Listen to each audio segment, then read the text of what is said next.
Welcome to Nothing's Real with Jeffrey and Jenna. We are here to talk about one of our favorite reality TV series, Survivor. Season 49 just started, and we're going to talk about this season, this series, what we love, what we hate, alliances, strategies, and so on and so on. First, I wanted to talk a little bit about our background with the show and what it means to us. Now, let me introduce to you my co-host, Jenna Tibby. Hello. Hi, I'm Jenna. I know a little bit about Survivor. So my background, it's really weird. So Survivor, I didn't know it was still a thing. And I feel like a lot of people have that same vibe. Whenever I tell people Survivor, they're like, oh, that show's still on, because it was really popular back in the day. And I think it was on my TV when I was like 15, and I just saw like a final tribal, and they were all so dirty and gross, and then they all got so pretty after, because they would do the like actually live reveal, and I thought it was so cool. And I don't know, when you're 15, everything's awful, and you're like, I need to do something. And so I was like, I'm gonna be on Survivor. And so I watched. I think I bought the DVDs. I was that obsessed. I have like 10 DVDs of different Survivor seasons in my parents' house somewhere.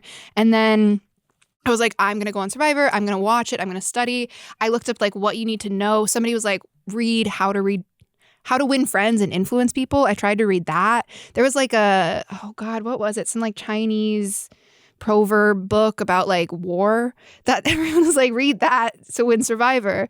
And I got super into it that way. And then it was also the era of Tumblr. And I think I would like look up things I was interested in Tumblr, and there were a lot of different like orgs there, and each season they would host Survivor orgs, and they would tag at the beginning of the season like selfies. There would be like a selfie gate, and I didn't know what this was, and I didn't know how to talk to people on Tumblr. And so one season I just posted a selfie of myself, and I was like, hi, I really like Survivor. And apparently you're not supposed to do that because it's only supposed to be people who have played the games or the players in the games, which I didn't know. I didn't know what this was, but I really liked Survivor. And then finally one of the hosts of the games messaged me and was like, oh, you're new. Do you want to like apply for the season? And I did. And then I played too many Survivor orgs. Survivor orgs are basically, how do I explain them? They're a mini Survivor game, except it's technically longer. They would be like over 3 months, and we would put on all of the challenges. Everyone would get put into tribes, and it would be a game. And I was really good at them. This was when I was like 17, and I think it scarred me emotionally. And then as for Survivor itself, I think one of my favorite seasons is probably, I really like fans versus favorites. I love the Black Widow Brigade. They're my fave. I love Courtney from China. I like China a lot. I think that's a funny season. That's me. That's Survivor. What about you, Jeffrey? Listen, I will go off of that. Orgs are kind of evil. They are. I will use orgs as an example whenever I like state my case on why children should not be using social media. Also, they wanted people to be on like young people to be on Survivor, and I was like, I couldn't handle an org in my room. Like, imagine being on that show. I think it would kill people. Yeah, in a nice way. My parents, they didn't know about Survivor. They did not. Well, firstly, let me go into my background of Survivor.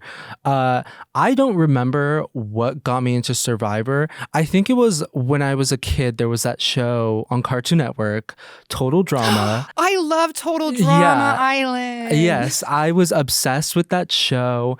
And I was just like, wouldn't it be cool if this was a show, but like with real people. Yeah. And I like got introduced to Survivor, and Survivor was actually, I think, one of the first reality shows that I watched. And it was actually Worlds Apart, which people say is not the greatest season. That's the one Mike won. Oh. And he just like steamrolls the entire, it's like the closest thing we ever got to like a Republicans and like like a Republicans and Democrats season. because it was like tribes based on like classes or something like that. I can't even think of it. The no blue collar? Yes, it was the blue collar, red collar, yellow collar. No, it's white collar, blue collar, no Was collar.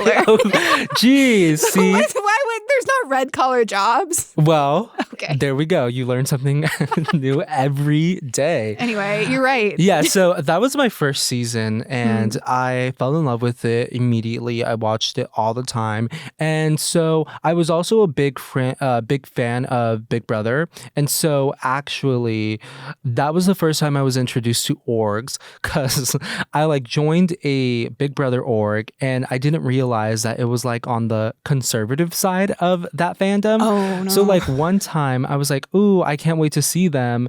One of them like went on live and I was like, oh, okay, let me like join it. And they were just like showing off their like Trump collection. And I was like, oh, go off. Where was this on Facebook? No, this was on Instagram. I didn't know this org's on Instagram. And I was like, okay, well, I'm going to leave this. But then I was like, let me try a Survivor one. But the thing is, I was very broke. So our Wi-Fi was really bad. So we could never, I always sucked at like the games and people would hate me because they're like, we lost the challenge because of you. And I would be like, okay, vote me off, I guess.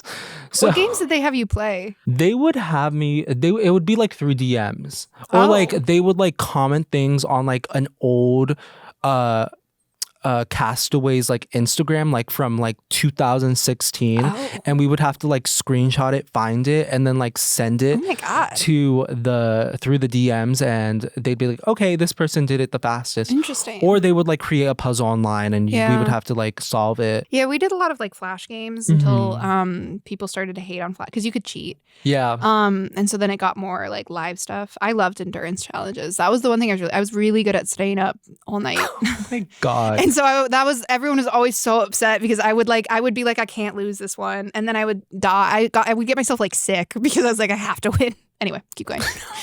No, but like the challenges would be crazy. I would never get to the point where we had to do some of those crazy things. But I still continue to be a fan of Survivor. Actually, some of my favorite Survivor seasons, I would say, obviously China. China's like a personality-based season. I love I don't know. I don't think they ever went back to China. No. So it's like a very unique season. That's true. I really miss. It's like we're gonna talk about this later, but I really miss. I know I get why they're in Fiji. Like I understand, but I miss that they had other locations. Yeah. Like it was really cool seeing all the weird places they would go. Yeah, and it's just like a very simple Survivor season. It's not twist heavy. There's like two idols in the game, and it's just like a straightforward Survivor season, which I like. And I love Amanda Kimmel. She's kind of like the opposite of Parvati. She's like Parvati, if Parvati's like the devil on your shoulder, Amanda's like the angel. And I don't know, I just found it, I love it when like you have like a random Survivor player introduced into the game and she definitely didn't know anything about Survivor, and then she just became like extremely good. Like she never got voted off until like her third season, and I thought that was so cool. And yeah, she's one of my favorites. I have a few other favorites. I do love Courtney. I love obviously we love the girls more than men. I'm sorry. I am like, is there a guy that I like? I loved Ozzy during his like first couple of seasons. Ozzy. I also did have a crush on him. Yeah, so. I had such a crush on Joe. Yeah, we won't go into that. No. If you know the lore, you know the lore. I love Jeremy from The Winner. Mm-hmm. Yeah, he was cool. And I did have a crush on Tyson, so Tyson is hilarious, to be fair. So those are some of my favorites. Well, I really wanted to get into your love for Survivor, because Survivor is in a pool of many reality TV shows. And I wanted to know, what about Survivor is so different, and what do you love about it? What does it bring that other reality shows do not bring? That's a good point. I don't watch other reality TV shows. I'll watch Amazing Race. But like not really. And again, I don't know what, like, I think what I really like about Survivor is, well, I watched I watched Top Model and like Project Runway and stuff. I Those are did great. too. We love. Those are amazing. But what's really different about Survivor is I feel like it felt very real. And it is to some extent. I mean, obviously, no, I mean, I still stand by. I think that they hold themselves to like a high standard. And obviously there's stuff we don't see and the edit can be tailored. But I think that like in Top Model, they would like not feed models or keep them locked in a room. So they had to say what they like wanted them to say versus I feel like Survivor gets those moments because people aren't eating, because people are tired. There's already built-in drama. So I feel like it felt very real. I remember I was trying to, when I got my family into it, they were like, this sounds so stupid. They're pretending that they're starving and they're not. And everyone thinks that. But like they used to do the Ponderosa videos where they would lose like 25 pounds. Because again, they can do that. They're signing a bunch of stuff, they're whatever. And so they're getting like good TV out of it. So I really enjoyed that of Survivor. And I felt like, I also really I love the competition aspect. I think it's really interesting. And the mind of it. Like there's such a part of it of strategy of how do you win? How do you get to the end? And how do you do that with like the jury of your peers still wanting to vote for you? I felt like it was like a mind puzzle game, which I really, really like. It's something that's really up my alley. And I think it's edited really interestingly. They tell interesting stories. They obviously sometimes focus on the dramatic stories, but it's not like overly focused on it. So I don't know. I think that's what drew me to it. But you like reality TV. Yes, I do. Why Survivor for you? Yeah, well, unlike America's Next Top Model, these people actually sign up to not be fed. So that's the difference. But see, I think that I just love the concept of bringing people with different backgrounds and putting them into these situations that no normal person actually puts themselves into. I also, obviously, one of my favorite reality TV shows is The Real World. And I loved it because it would force people to have conversations that they naturally would avoid just because who wants to have a conversation about like race or like gender or like all these things. And I think that Survivor, that's not the entire concept of Survivor, but it's an element that is included along with strategy, along with like, I don't know. That's like the overall reason why I loved it. I also love the storytelling of it all. I think that it's the one, like, it's a show where they have to create a story with what they get. It's not like they just make these situations happen. They have to work with what they got. And sometimes you get some donkey seasons and sometimes you get amazing seasons because it's authentic and it's real and these people are deep in the game. And I love that. I that's a huge reason why I love reality TV in general and I love Survivor. I think honestly that segues really well into I think the point we're starting of the podcast is segueing back into the beginning. Because I feel like the first season and as it progressed, they had a lot more of those conversations that were hard to have. And I don't know if I see it as much in the newer seasons. In different ways.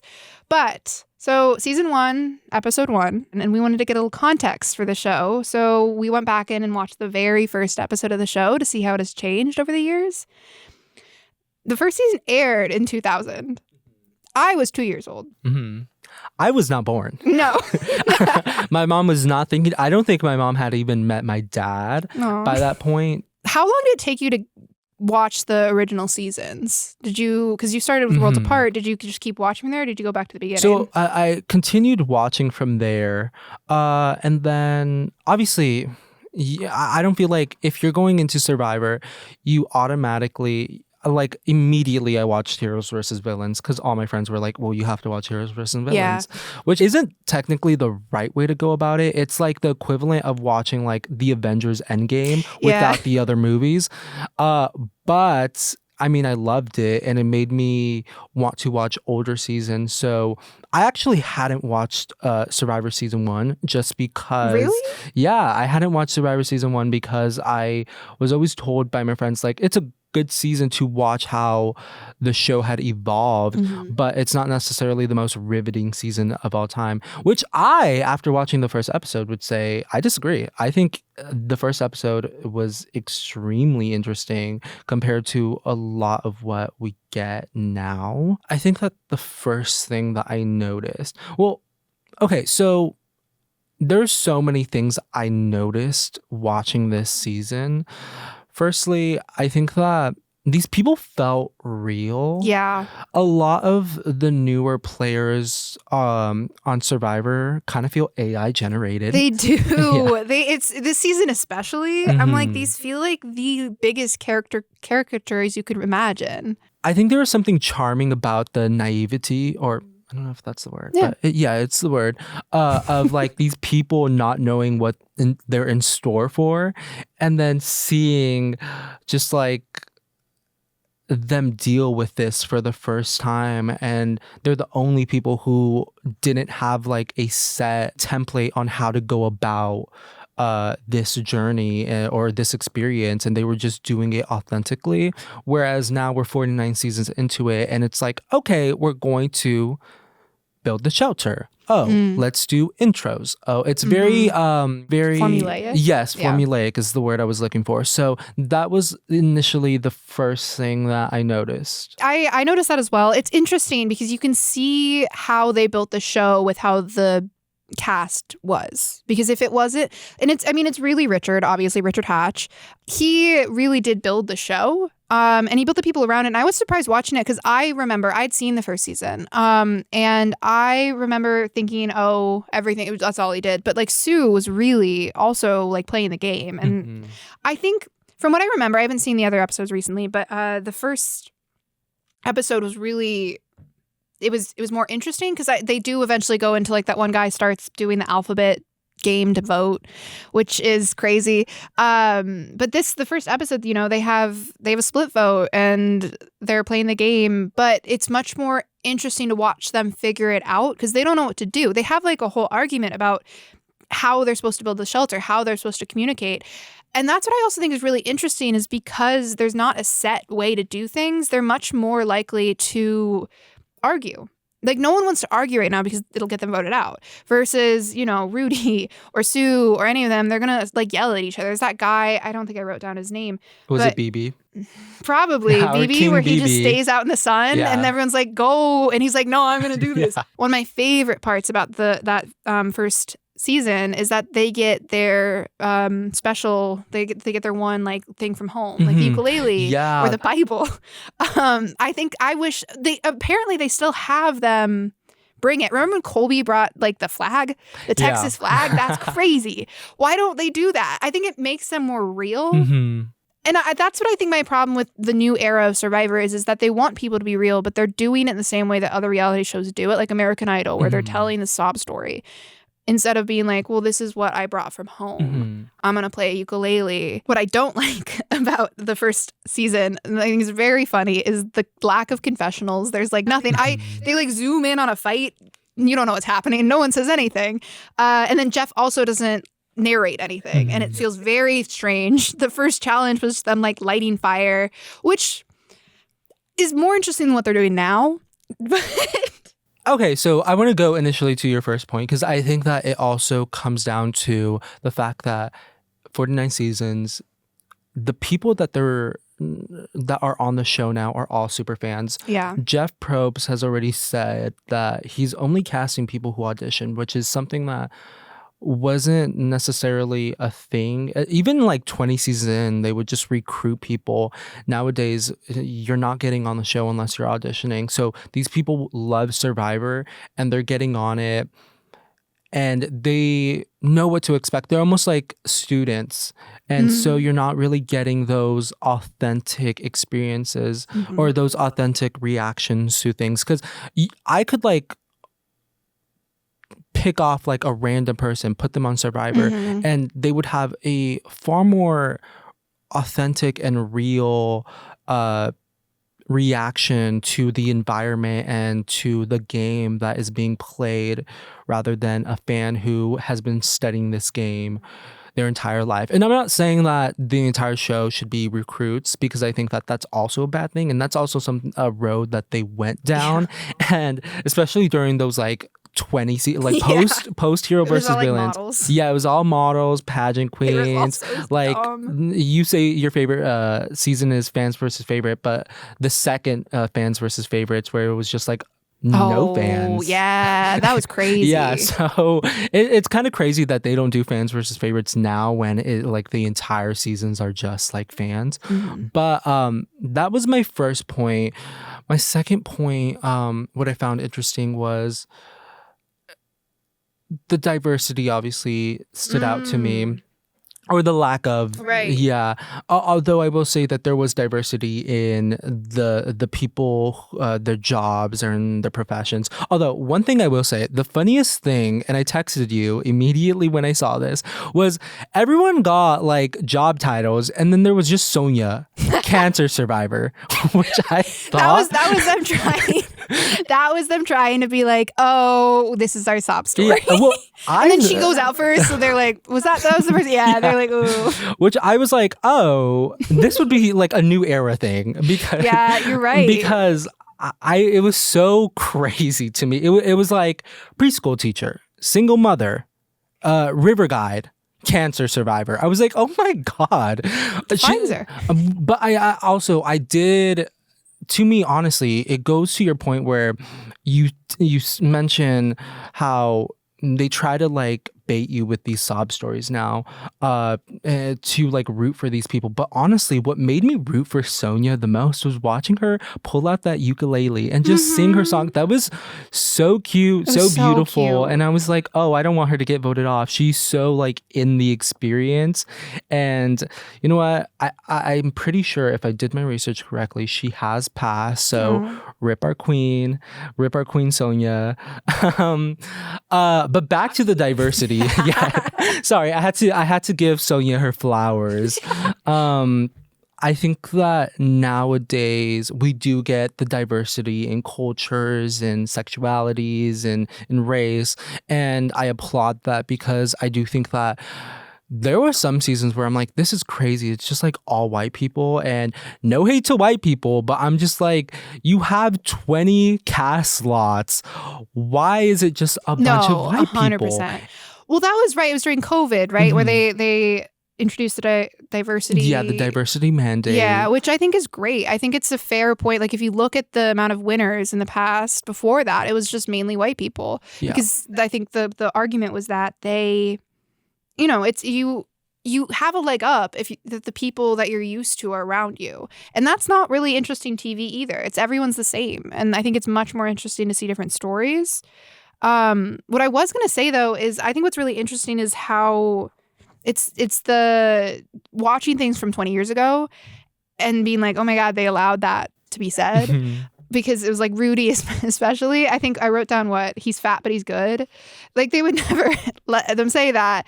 And it's interesting because it's like, do you think those conversations are still happening and they're just cutting them out? Or do you think that like people are aware that they're on TV and aren't going to say something and could get that back? Because there wasn't like Twitter, Instagram. Those weren't a thing in the 2000s, I think. I'm sure that they're having these uncomfortable moments every like once in a while, but I don't know if they're having these conversations. Well, there was that one season with Jonathan and Marianne where Marianne was like, I'm not going to vote for Drea because she's a black woman. And Jonathan was like, well, why? Oh, yeah. That was really interesting. Yeah, I found that too. I know a lot of fans were really upset during that because they were like, well, it's a game. You should be putting that to the side. But it reflects reality. It reflects of how the world is right now, right? Yeah. So that was like, you can tell what the world was like in 2000s versus now you can tell what the world was like then. Yeah, and this was coming off of 2020. So like obviously. And there was like, it would be a case where it would be like every black person would go out in a row. And that's crazy. And if it was intentional or not, like that, you have to look at those facts. You have to look at those statistics. And if it's the same thing of like when you are on, there's always the talk about men versus women. You're always aware of who is left in the game and what gender they are. to some extent, because I know now they're introduced more like non-binary people and stuff like that. But I don't think that like it's weird to also consider race. Yeah. And I think that I really have a strong feeling against the people who get really mad about the diversity mandate. Because my argument towards that would be, who's to say that there wasn't a mandate previously, but like to only cast 2 Black people? Sure. It's like we don't know what the culture was. Yeah. CBS. And like obviously they're not going to say we're only casting 2 Black people on our shows, but there was clearly an unspoken mandate on we're only casting a limited amount of people of color versus we're going to cast a bunch of white people. Well, and it's also, Jeff talked about this on his podcast, which I'm not promoting right now, but he was saying that it was like the more people see someone like them on TV, the more likely they're going to apply, because they're like, oh, I didn't know that like I could be on this. And so it's like if they do their job and they cast a variety of people, but like including white people, including everything else, every like all the other options. I think this is important because you're going to get more interesting stories. I also think it's easy to be like, it's that unconscious bias or whatever, where it's like you might not realize that's what you're doing, but again, you relate to the people you relate to. You relate to like the life experiences you've had. So it's making more of an effort, I think, is really important. And I think it makes for more interesting TV because it was getting really bleak in the 30s. Yeah. Season 30s. It was. The one complaint I will say about all of that is I do think that the show loves to pat itself on the back for it. And it loves to remind us of like, we did this. We should be like celebrated for this. And it's like, well, no, you took a good 40 seasons to finally like reflect America. Yeah. So, I mean, I'm not going to like sing your praises, but thank you for this, I guess. Good job, guys. Go off. Anything else that you noticed? I mean, it's the obvious things. It's definitely more related to like survival. Like they were trapping rats. Though I mean, they ate worms on this season. I also what I was going to bring up is what was really interesting, and this is a reflection on like the time, but in this current season, they really bring up like Gen Z and how there's like an older producer who is like, I don't know how to fit in with this, but I have to try. And I thought it was really funny because they have that same thing on season 1. And there was like probably what was that? Would that have been Gen X in 2000? Yeah, probably. And I can't remember. Did I write down what they were doing? I just remember I thought it was so funny because I was like, it's always that. It's always going to be like, oh, the young people are so annoying. Yeah, I remember. I think it was like Colleen, maybe? Yeah. Oh, because she was just like chilling out. And they were also just like doing more. I think they were just more spiritual or stuff like that. It was similar to like what was happening with the Gen Z thing, which I was surprised because I thought it would be way more pronounced because I feel like culture, like that type of culture feels more pronounced nowadays. But I think it's because obviously I didn't live in the 2000s. I was 2. So I'm not aware of like how people felt about different eras and different generations. That's why I did like when they did like millennials versus Gen X, but I don't think they did it well.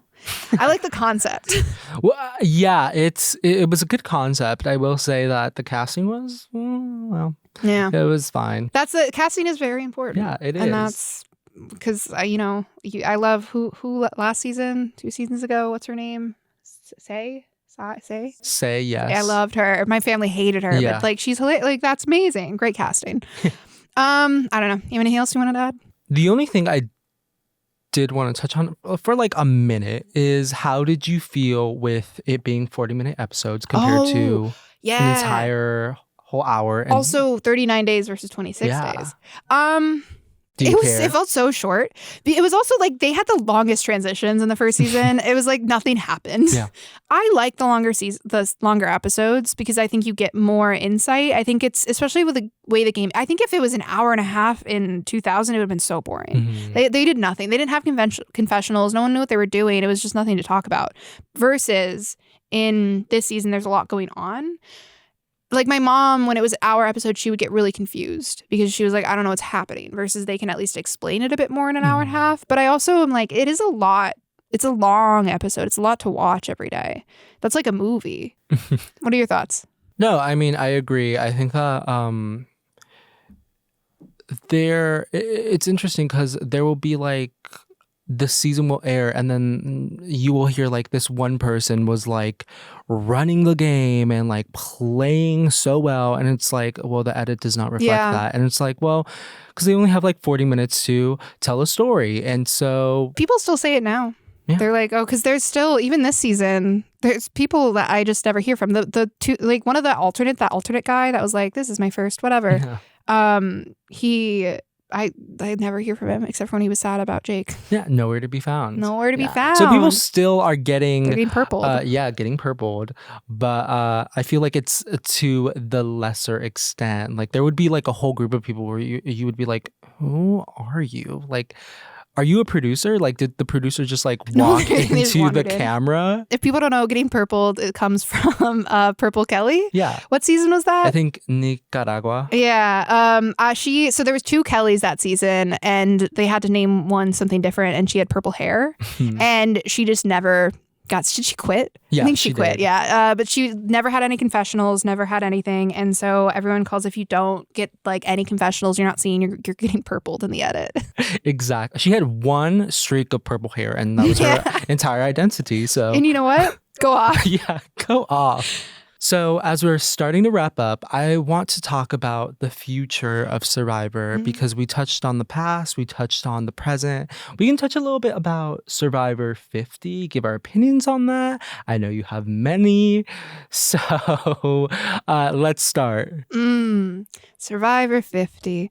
I don't like the cast very much. It's okay. There's some great people on there. There's some, I'm really glad like Genevieve is back. Incredible. They have so like, why is Ozzy here again? Why is Coach here again? I don't need all these people again. They haven't done a returning season in 10 seasons. And that's a long time. They used to do them like every other season and people got sick of it, which is fair. I get why they stopped. But now I'm like, let's bring back returnees. For season 50, it's supposed to be, the concept is in the hands of the fans. And the fans got to vote. Not on who goes into it, but like what the season's going to be like, because I think Jeff gets a lot of feedback that things suck. Yeah. And he was like, well, let's let the fans vote. It's stuff like, will there be like the fire making challenge, which is stupid at Final Four? Or is there going to be like a live final tribal or not? And I think they're not, well, I don't know if they're going to listen to the fans. I don't know what kind of fans voted because they put it on the thing, and like casuals really don't care. Casuals are people who just like kind of casually watch the show, and they have much different opinions than people who are really into Survivor, because right now a lot of people think that Survivor is not good. People think that it's being too repetitive. I think season 40 onward has been very similar. It's the 3 tribe format. It's 26 days. One tribe gets decimated. It's just kind of boring. And I think people are like, they're not listening to the fans. It's all the same challenges. It's all the same location. It's all the same. So I don't know. I mean, the problem with TV, and I understand Jeff Probst's perspective on this, is that like you can't please everybody. And you also have to do something that's like makes sense economically. What I would love to see, though, is I would love to see in season 50, I think I would like to see a 2-tribe format. I don't think it is going to be one, but I think that would be way more interesting to see.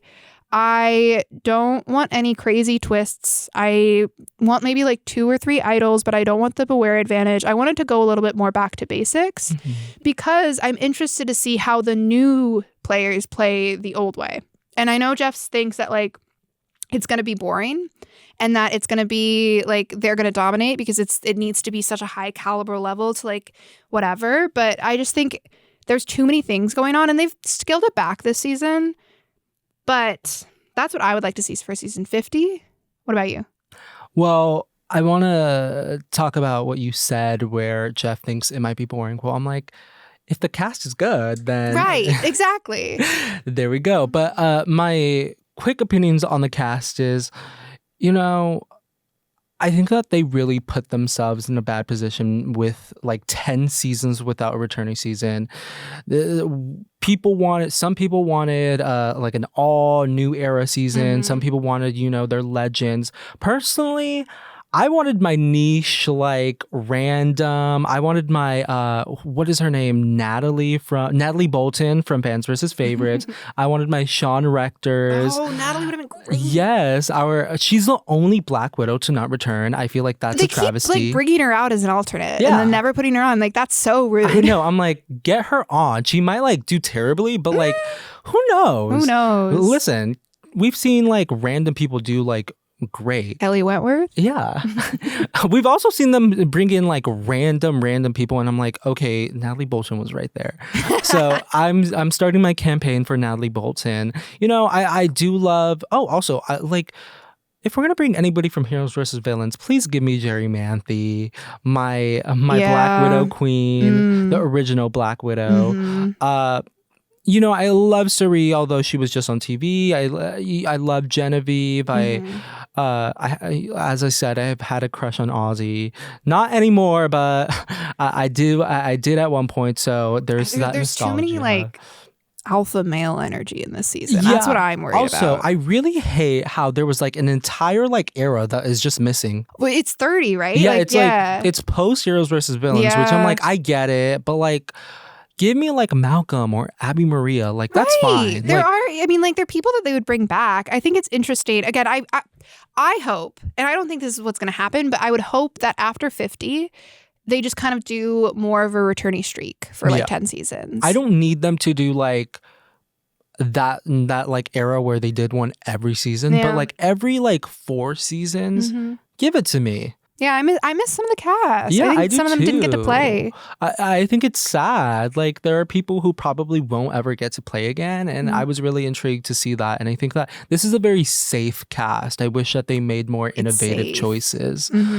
Well, same with the voting that they had was very safe voting. Yeah, I was like, okay, this is interesting. It's like, it's not really a theme, but it's kind of like a way for us to interact with the season and feel like we're a part of it. But I don't feel like I'm really a part of it because it's like we got to choose like the colors of the tribe, but it's like select colors, or like we get to choose, like it's just very like simple things. It's the things that I'm not going to lose sleep over. Doesn't matter. Yeah, it really doesn't matter. I have a question. Do you think Survivor has longevity? I think Survivor could go on for like 100 seasons. You think so? Yeah, I definitely do, just because people and society are constantly changing, and the game can change. I think that the problem with it, I think the problem that we're running into is that the way reality TV show is becoming, it's not Survivor. And so I don't know if that's a good or bad thing, because I worry that people are just going to get bored with it because they want to watch the like dating shows. They want to watch like drama, and not Survivor has drama, but that's not the core of it, especially with like where it's been going. Is Jeff really wants it to be very like wholesome. I mean, it's a villains thing, but there's not villains anymore, and I worry that it's just going to get boring and repetitive, and people are just not going to care anymore. But there is a niche group. I think it's Middle America that really likes Survivor. Yeah, they love Survivor. They'll watch anything that Survivor gives them. So they'll always be there. I think that Survivor, like you said, will always have like a fandom. We've been through worse. Like I said, like that like 30 stretch, it was bad. It was really bad. So we've dealt with worse. I will say, I do think that when 50 ends, I do think that a reflection needs to be made on the entire 40s era and like what they did right and what they did wrong. And I think that egos do need to be put to the side. And sometimes, I know Jeff has his vision, and I think that it's a good one, but I also think that he might have, and production might have overcorrected a smidge. I agree. I think what they were doing with 40 with Winners at War was bad. Yeah. So like we didn't they were I heard Jeff talk about it. They were going to do like a whole like bartering system with coins, which is crazy. So like good they didn't do that.